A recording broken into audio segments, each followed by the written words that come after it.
જય માતાજી મિત્રો, આજે આપણે બનાવશું મીઠાઈ કાલે રક્ષાબંધન છે એટલે આપણે બનાવશું મીઠાઈ બનાવશું આપણે આજે મેંદાના લોટમાંથી એક વાટકી આપણે લીધો છે મેંદાનો લોટ. હવે આને આપણે ગેસ ઉપર મૂકી દઈશું અને આને એકદમ શેકી લેશું.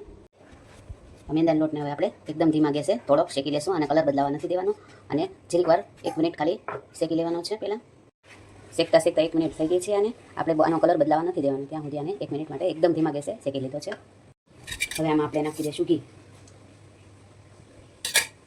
આમાં આપણે 1 વાટકી જેટલું ઘી નાખી દીધું છે. જેટલું આપણે મેંદો નાખ્યો હતો એટલું આપણે 1 વાટકી જેટલું ઘી નાખી અને આને બધું ધીમા ગેસે એકદમ સરસ હલાવી લેશું. અને આપણે શેકી લીધો છે અને આપણે કલર બદલાવા નથી દેવાનો અને આમાં વ્હાઈટને વ્હાઈટ જ રાખવાનો છે. આવો શેકાય છે એટલે આને આપણે નાખશું આમાં આપણે દૂધ. આમાં આપણે નાખી દઈશું આ ગરમ દૂધ છે એને આપણે આમાં નાખી દઈશું અને એકદમ સરસ હલાવી લઈશું. દૂધ નાખ્યું છે આપણે આને એકદમ સરસ બધું મિક્સ કરી લઈશું. આ જલ્દી બની જાય એવી આપણે મીઠાઈ છે અને કોઈ ચાસણી કરવાની કે કોઈ વાત કરવાની ઝંઝટ નથી અને આ ઝટપટ બની જાય છે. અને એકદમ સરસ બધું દૂધને આપણે મિક્સ કરી લઈશું.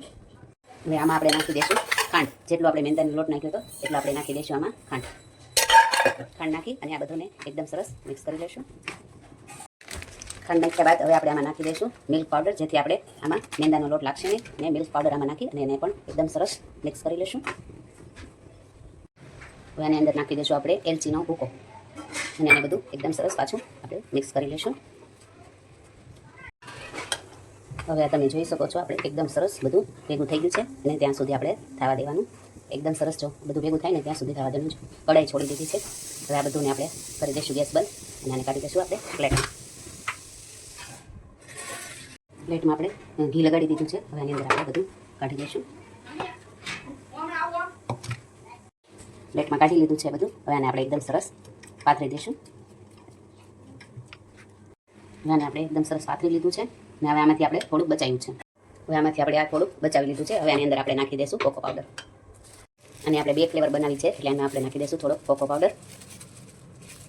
કોકો પાવડર નાખી દીધો છે. હવે આપણે થોડું ગમતું નાખી દઈશું દૂધ, જેથી આ કોકો પાવડર બધો મિક્સ થઈ જાય. હવે આને આપણે ધીમા ગેસે પાછું આ બધું એકદમ સરસ મિક્સ કરી લઈશું. હવે આને આપણે એકદમ સરસ બધું મિક્સ કરી લઈશું. હવે બધું આપણે એકદમ સરસ મિક્સ કરી લીધું છે. હવે આને આપણે પાછું ગેસ બંધ કરી દઈશું.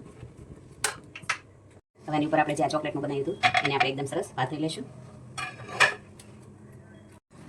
હવે આપણે એકદમ સરસ બધું પાથરી લીધું છે. હવે આપણે આ કાજુ બદામને પણ એકદમ સરસ આમાં ગાર્નિશ કરી નાખીએ. આ કાજુ બદામ આપણે પાથરી દીધા હતા. હવે આને આપણે એકદમ સરસ સેટ કરી લઈશું. હવે આમાં આપણે લગાડી દઈશું ચાંદીનું વર્ક.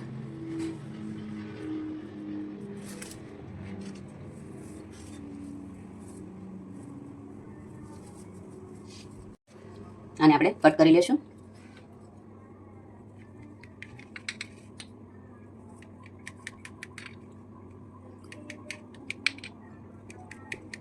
હવે આપણે બધું કાગળ લગાડી દીધો છે અને આપણે થોડીક વાર ફ્રીજમાં મૂકી દઈશું. હવે આપણે કટ કરી લીધું છે. હવે આને આપણે એકદમ સરસ ઠંડુ થવા દઈશું. તમે જોઈ શકો છો આપણે આ મીઠાઈ તૈયાર છે. હવે આને આપણે જોઈ લઈશું કે કેમ બની છે.